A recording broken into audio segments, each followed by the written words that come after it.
सभी व्यूअर्स को जय सिया राम। आज हम मीन लग्न की कुंडली की चर्चा करेंगे। सबसे पहले मैं बता दूं कि मीन लग्न वाले बहुत बड़े बड़े महापुरुष हुए हैं, जैसे गुरुदेव रविन्द्रनाथ टैगोर, स्वामी राम तीर्थ और महर्षि अरविंद। इन सब के बारे में आप जानते होंगे। महर्षि अरविंद तो बहुत ही उच्च कोटि के क्रांतिकारी भी हुए और आध्यात्मिक पुरुष भी हुए। ये तीनों महापुरुष ज्ञान से संबंधित थे और विद्वान व्यक्ति थे, आध्यात्मिक भी थे और लेखक, कवि और शिक्षाविद रहे। तो अब हम देखते हैं इसमें कि हम जानते हैं कि लग्न जो होता है वो विष्णु भाव भी होता है और लक्ष्मी भाव भी होता है, और इसी वजह से इसका स्वामी जो होता है वो राजयोग कारक हो जाता है। तो इस कुंडली में जो लग्नेश हैं वो हैं बृहस्पति। तो इस लग्न वाले जो व्यक्ति होंगे उनका व्यक्तित्व बृहस्पति की तरह होगा। ज्ञान से संपन्न होंगे, आध्यात्मिक भी होंगे, सदाचारी भी होंगे, देवताओं और ब्राह्मणों का सम्मान करने वाले होंगे, और जो ईश्वरीय तत्व है उसको बहुत गहराई से समझने वाले व्यक्ति होंगे, क्योंकि ये बृहस्पति एकमात्र आकाश तत्व का ग्रह है। आकाश तत्व का मतलब हो गया ईश्वर को जानने वाला ग्रह है। तो ये लग्नेश होने की वजह से बृहस्पति शुभ होगा और लग्न से संबंधित जो फल हैं उनको अच्छा देगा। लग्न जो है शरीर से संबंधित होता है, आत्मविश्वास से संबंधित होता है, प्राण से संबंधित होता है और कॉन्फिडेंस से संबंधित होता है। तो ये बहुत अच्छा फल इन सब चीज़ों का देगा। यही बृहस्पति जो है दसम भाव का भी स्वामी है। दसम भाव जो होता है वो पिता से संबंधित होता है, राज्य से संबंधित होता है, राज समाज में जो प्रतिष्ठा होती है उससे संबंधित होता है।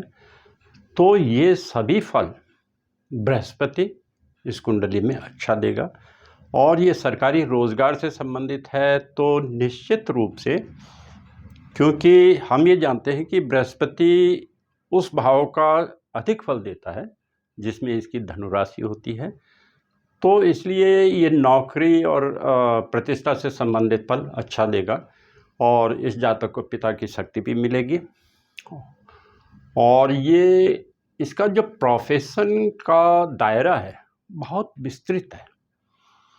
ये अध्यापन के प्रोफेशन में भी निकल सकता है, ये सिविल सर्विसेज में भी निकल सकता है और जो आध्यात्म के क्षेत्र में भी अच्छा निकल सकता है।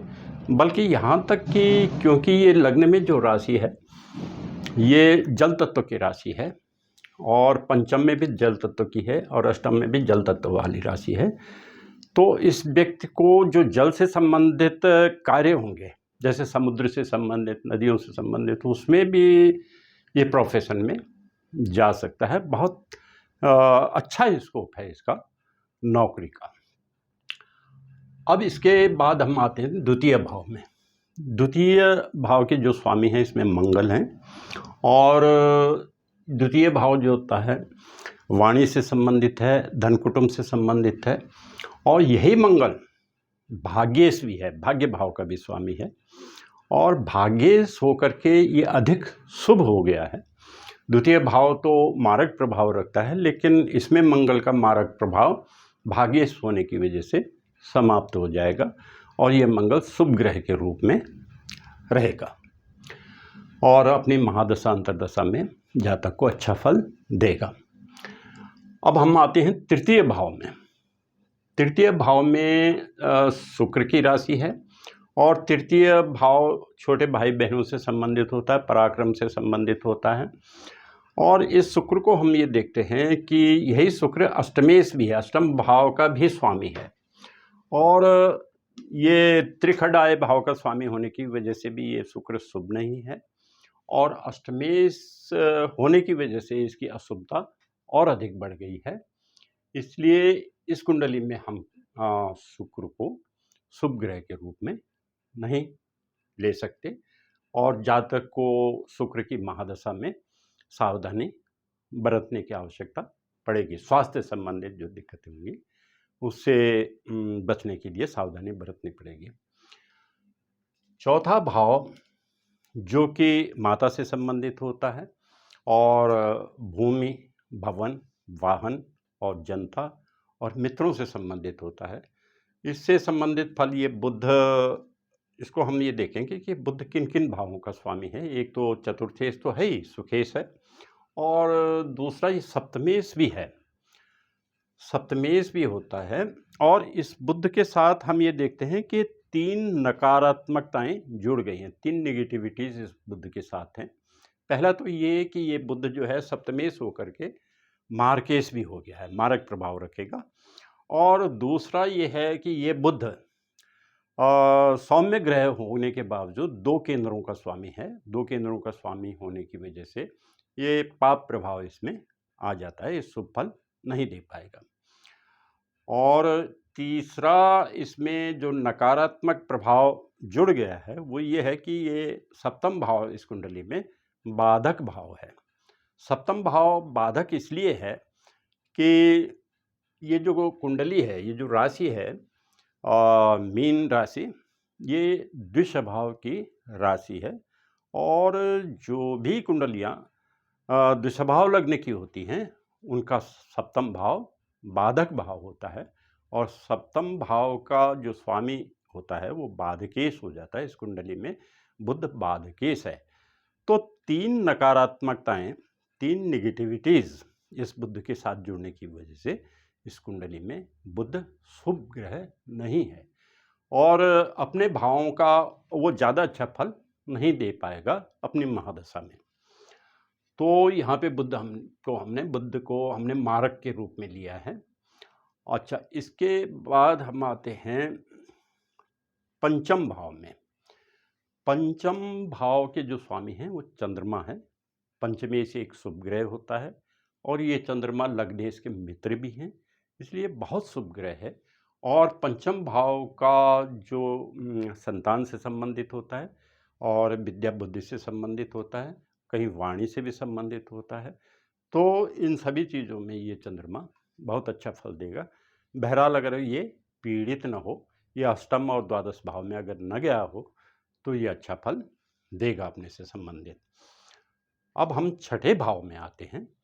छठे भाव में सूर्य की राशि है, और खस्तेश को हम ये जानते हैं कि ये शत्रु से संबंधित होता है, ऋण से संबंधित होता है, रोग से संबंधित होता है। और ये खस्तेश की जो दशा होती है सामान्यतः वो संघर्ष पैदा करती है। जबकि भी इसकी महादशा आती है तो जातक को संघर्ष फेस करना पड़ता है। हालांकि सफल होता है, लेकिन मेहनत करने के उपरांत सफल होता है।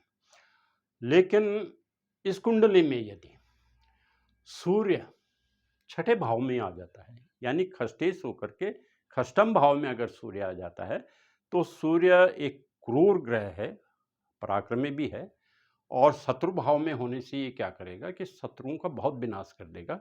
और ऐसा व्यक्ति यदि फौज में चला जाए, भले ही किसी भी पद पे हो, तो निश्चित रूप से इस व्यक्ति को गैलेंट्री अवार्ड मिलेगा, यदि सूर्य इसके छठे भाव में है तो।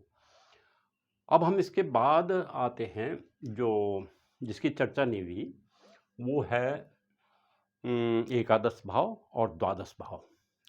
एकादश भाव को ये जो एकादशेश होता है उसकी महादशा को शुभ दशा नहीं माना जाता सामान्यतः। हालांकि ये आमदनी तो अच्छी देता है, लेकिन थोड़ा सा जीवन में कष्ट भी पैदा कर सकता है। हालांकि एक बात को अवश्य याद रखना चाहिए कि कोई भी ग्रह अगर एकादश भाव में स्थित हो जाता है तो ज़्यादातर सभी ग्रह अच्छा फल देते हैं, लेकिन एकादशेश होकर के अच्छा फल नहीं देते ग्रह। और ये जो शनि है वो एकादश भाव का स्वामी होने के साथ साथ द्वादश भाव का स्वामी भी है। और ये द्वादश भाव और अष्टम भाव जो होते हैं सबसे निगेटिव भाव होते हैं कुंडली में। तो ये शनि, इसको हम शुभ नहीं कह सकते, ये शुभ फल नहीं देगा, क्योंकि इसमें द्वादशेश भी होने की वजह से ये जिस भी भाव में जाएगा तो उसमें नकारात्मक प्रभाव देगा और योग बनाएगा तो वो भी निगेटिव योग बनाएगा, जैसे दरिद्री योग वगैरह इस तरह का। तो ये शुभ ग्रह नहीं माना जा सकता शनि को। अब हम इसमें देखते हैं कि ये जो निष्कर्ष निकला है इस एनालिसिस से, हम ये देखते हैं कि इसमें राजयोग कारक तो है बृहस्पति, और शुभ ग्रह हैं चंद्रमा और मंगल। तो इसकी जब महादशा आएगी तो जातक को ये करना चाहिए कि इन ग्रहों की एनर्जी को एक्वायर करना चाहिए, गेन करना चाहिए। वो किस तरह कर सकता है कि इनके रंग के वस्त्र वगैरह पहन के, या रुमाल पहन के, या जो कलावा है इनके रंगों के धागा पहन करके, रक्षा सूत्र, उससे भी लाभ हो सकता है। और यदि स्टोन धारण करना चाहते हैं तो मैं ये सुझाव दूंगा कि इनकी अवधि में या जीवन भर भी इसको धारण कर सकता है जातक। वो अगर पुखराज और मोती का संयुक्त लॉकेट बना करके, चाहे चांदी में या सोने में धारण कर ले, तो उसको जीवन भर लाभ होता रहेगा। और अशुभ ग्रह इसमें होंगे शनि, शुक्र और बुध। बुध तो मारक प्रभाव ही रखेगा। इस जातक को जब भी जीवन में संकट उत्पन्न होगा वो तब होगा जब शनि, शुक्र और बुध की महादशा, अंतर्दशा, प्रत्यंतर दशा होगी, तो जीवन को ज़्यादा संकट पैदा हो सकता है। वो उस स्थिति में जब भी ऐसा होगा, ऐसे जातक को महामृत्युंजय जप जपना चाहिए।